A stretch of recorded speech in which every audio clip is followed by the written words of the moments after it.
Good morning, students. Welcome to 11th Standard Chemistry video class. We are discussing Lesson 9 Solutions. In our last video class, we completed up to Henry's Law and limitations of Henry's Law. In this video, we will start with the next topic, vapor pressure of liquid. Vapor pressure of liquid. Generally, liquids have a tendency to evaporate. If the kinetic energy of molecules in the liquid state overcomes the intermolecular force of attraction between them, then the molecules will escape from the liquid state. This process is called evaporation. This process happens on the surface of the liquid. Consider evaporation process which takes place in a closed container. The vapor from the liquid remains in contact with the surface of the liquid. Hence, these vapor molecules are in continuous random motion. During this movement, they collide with each other and also collide with the walls of the container. Here, collision is inelastic and they lose their energy. As a result, the vapor returns back to the liquid state. That is, vapor is converted to liquid state. This process is said to be condensation. Here, evaporation and condensation are continuous processes. Liquid into vapor is called evaporation. Vapor into liquid is called condensation. Here, evaporation and condensation are continuous processes. If the process takes place in a closed container or closed system, the two processes, namely evaporation and condensation, takes place in the same speed. That is, rate of evaporation is equal to rate of condensation. Hence, there should be an equilibrium established between liquid and its vapor. Here, we are having the definition for vapor pressure of liquid.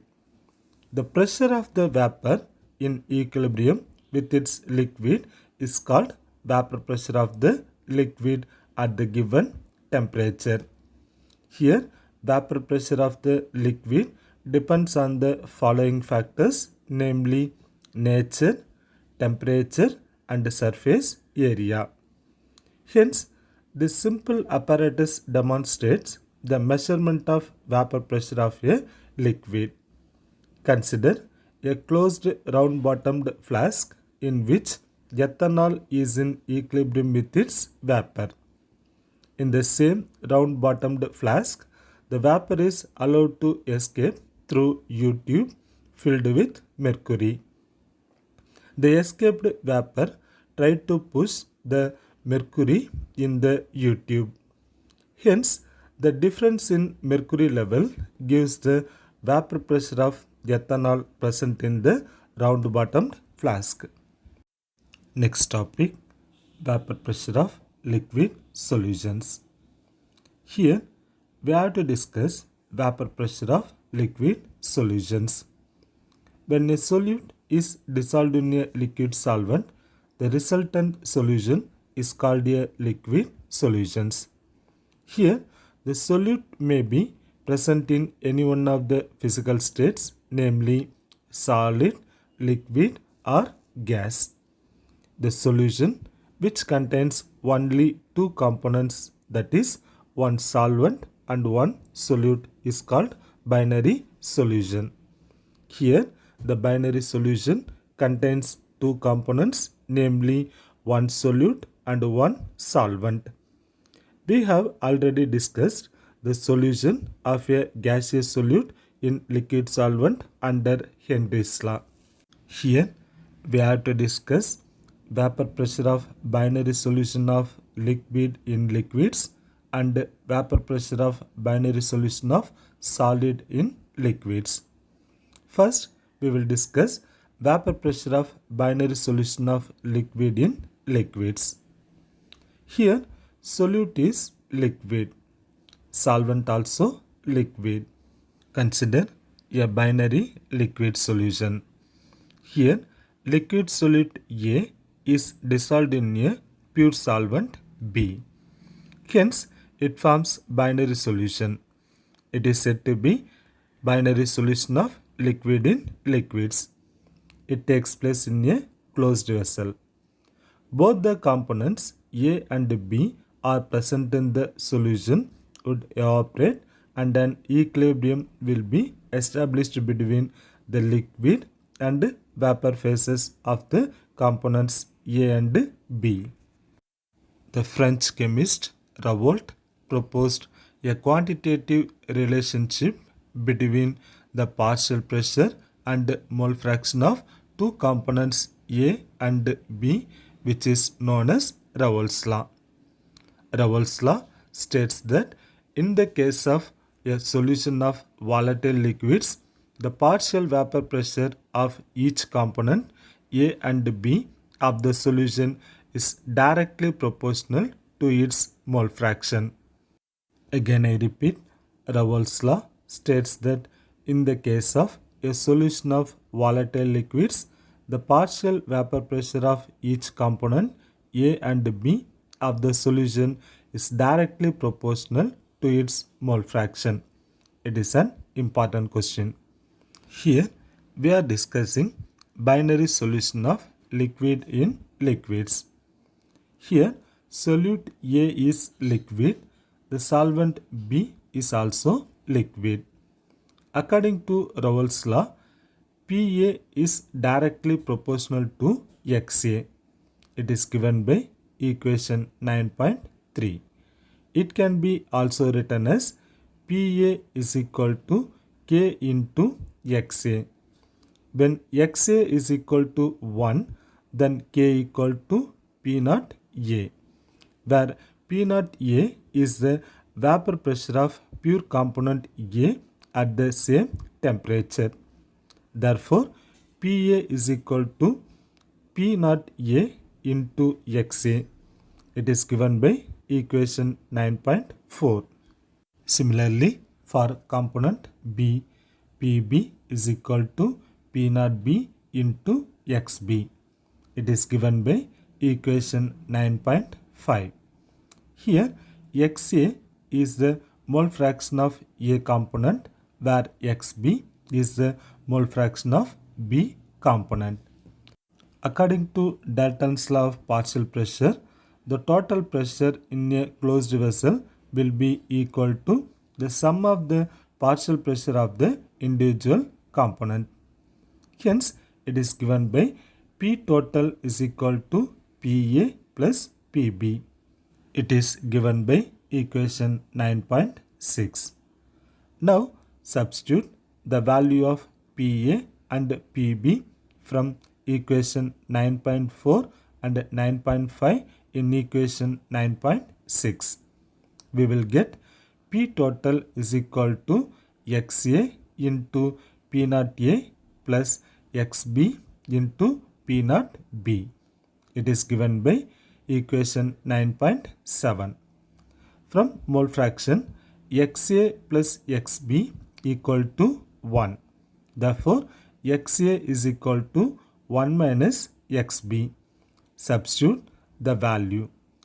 We will get P total is equal to 1 minus XB into P naught A plus XB into P naught B.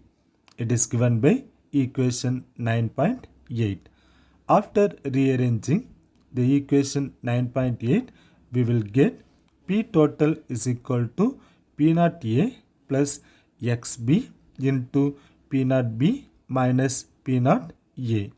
It is given by equation 9.9. This equation 9.9 gives a straight line equation, that is y equal to mx plus c. Consider the plot of P total versus XB will give a straight line with slope value P naught B minus P naught A. where P naught A is y-intercept. Let us consider the liquid solution containing toluene in benzene. Here, toluene is solute where benzene is solvent.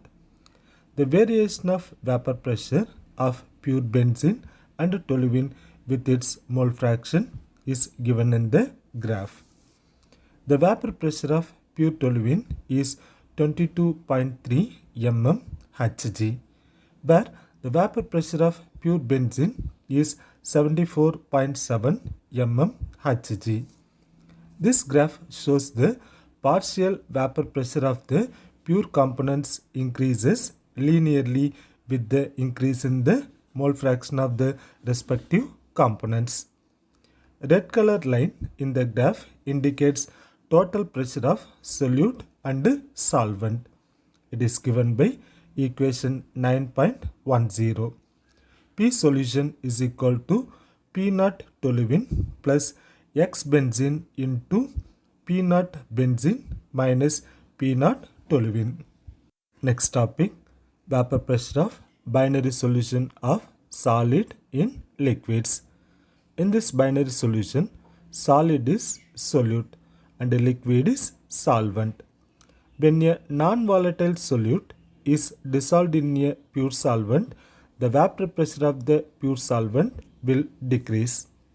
In this type of solution, the vapor pressure of the solution will depends only on the solvent molecule as the solute is non-volatile. Consider the following example. When sodium chloride is added to the water, the vapor pressure of the salt solution is lowered. Here, sodium chloride is solid solute where water is liquid solvent. When sodium chloride is dissolved in water, it forms salt solution. Hence, the vapor pressure of the salt solution is lowered. Here, vapor pressure of the solution is determined by the number of molecules of the solvent present and proportional to the mole fraction of the solvent. It is explained here. Here, P solution is directly proportional to XA. It is given by equation 9.11, where XA is the mole fraction of the solvent. P solution is equal to K into XA. It is given by equation 9.12. When XA is equal to 1, K equal to P naught solvent. Here P naught solvent is the partial pressure of pure solvent. Therefore, P solution is equal to P naught solvent into XA. It is given by equation 9.13. Therefore, P solution divided by P naught solvent, which is equal to XA. It is given by equation 9.14. From equation 9.14, it is subtracted from the value 1 on both sides. We will get 1 minus P solution by P naught solvent, which is equal to 1 minus XA. It is given by equation 9.15. After rearranging, we will get P naught solvent minus P solution by P naught solvent equal to XB. It is given by equation 9.16. Already we know that 1 minus XA is equal to XB, where XB is the mole fraction of the solute. From the equation 9.16, it gives the relative lowering of vapor pressure.